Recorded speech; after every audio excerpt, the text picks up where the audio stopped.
Hey everyone! Montreal Canadiens are in Washington tonight to take on the league-leading Washington Capitals with their, I don't know if he's leading the league in goals. I don't think he is.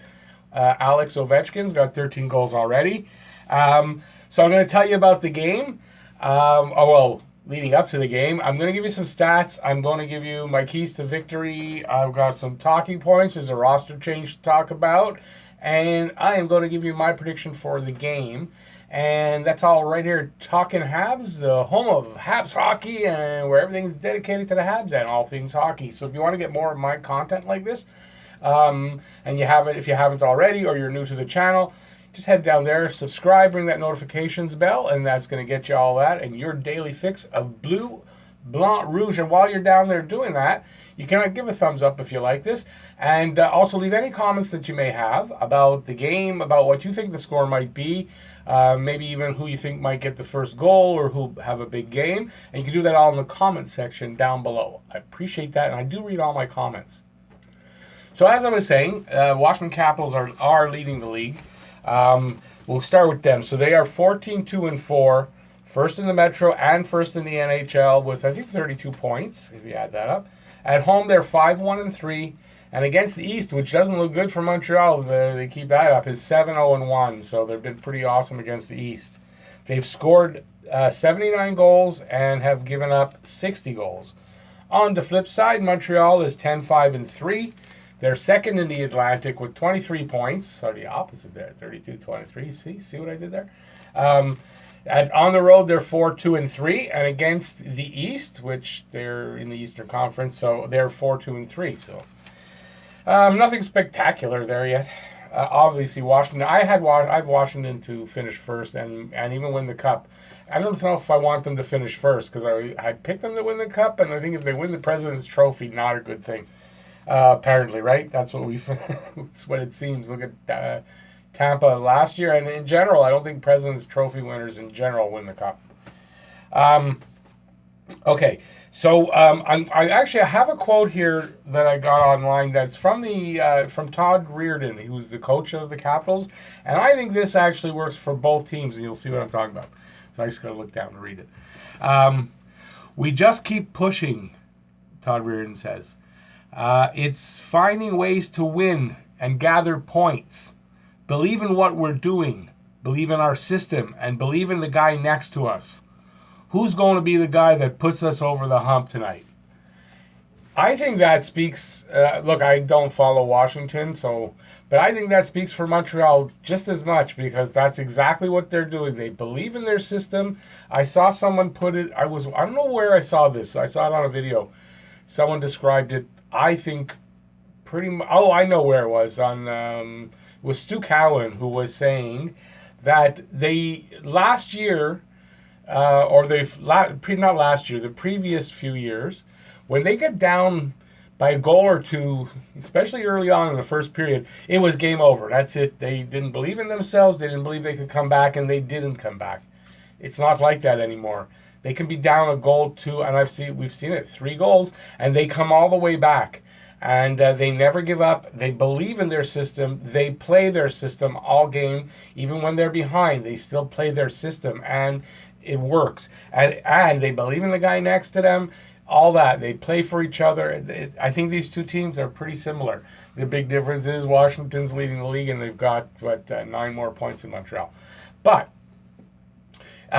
for boding well for the future, if Washington is doing that well and their system is pretty similar, I don't know if their offensive system is similar, but if their team is believing in the same kind of things, believe in each other, believe in the system, play your system, and you'll think good things will come, never give up, all that kind of thing, next year or two, we're going to be, we keep it up, we're going to be that team. It would be nice, even if they don't win the cup that year, but if they win the President's Trophy, I don't remember the last time I saw that for Montreal, right? I imagine a lot of you people watching have never seen that happen. So let's get a couple of stats here. I'm not going to go too much into stats. So the top scorers for each team. For Montreal, it's Drouin and Tatar. They both have 15 points. Drouin with 7 goals, 8 assists, and Tatar with 6 goals, 9 assists. Drouin is a +4 and Tatar is a +3. On the other side is John Carlson leading with 8 goals, 22 assists for 30 points. That's like unbelievable. They played 20 games, so 2 games more than Montreal, but still, he's a defenseman, 30 points in 20 games. He's got to slow down at some point, you got to figure. He's a plus 15 already. Ovechkin is second with 13 goals, 10 assists for 23 points, and he's a -2, which I'm surprised he's a minus player. But I don't know if I should be surprised. I didn't check to see his whole career if he's been a minus player most of his career or not. I don't know. Sometimes that happens, you get these big scorers and they're still minuses, so I don't know. Is that beneficial? Does that mean Ovechkin's really great for the team or not? I don't get it anyway. Plus minus supposed to not mean much, and maybe that's why they say that a guy like Ovechkin is a -2. Okay, enough of that. In net, I believe it's going to be Price. I don't see why they wouldn't. And I even heard that Julian had said if he doesn't face too many shots, he might play on Saturday against New Jersey, but probably Kincaid for New Jersey. So Price is 9-4-2, 2.65 goals against, and a 9.16 save percentage. He is 1-5-1 versus Washington in the last 7 games he's played against them, and a 4.44 goals against. Not great.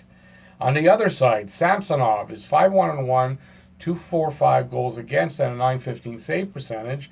And Holtby, 9-1-3 with a 3.06 goals against and a 9.03 save percentage. Not great numbers, but he's got a great record, one loss record. And I don't know, I didn't hear who's playing, who's starting over there, so that's why I gave both stats. Just going to give you 3 of these power play percentage. Montreal's 20.7% and 14th, and Washington's 22.9% and 9th, but I mean not that much better, right? The PK, Montreal's 73.7 for 28th, and Washington is 84.9, and they are 8th. So their PK is working really well, and you don't want to take any penalties against them because their power play is pretty good, and our PK, which is getting better though, they've been doing better. 3 out of the last 4 games, they've been really good. So, still, till that number is up there where you're confident in it. But, face-off percentage, Montreal 48.2% for 27th. And Washington 49.9%, not that much better for 14th. What's this? No goals in his last game. Ovechkin, no goals in his last 3 games, so you almost think that he's due. And he scores against Montreal a lot, so I don't know if that's good. And he has 8 goals in his last 6 games against Montreal. And he hasn't scored in his last 3 games. He's due, and I'm afraid maybe 1 or 2 there for Washington from Ovechkin. Kuznetsov has been hot. He's got 3 goals, 6 assists in his last 5 games, and I won't make a joke about the drugs. Holtby, he's 8-0-1 in his last 9 games. He's got a 2.51 goals against in those 9 games. He's got a 2.00 goals against and 4 wins in his last 5 games against Montreal. So I have a feeling it'll be Holtby in net because of those stats. And Samsonov's never faced Montreal, so that's an unknown. So we'll have to see. And I don't think Washington's playing back-to-back, so I will imagine it's going to be Holtby.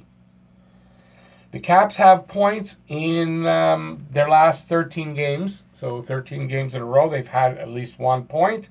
Montreal has won its last 2, and they have points in 7 of their last 8 games, where they went 6-1-1 in those 8 games.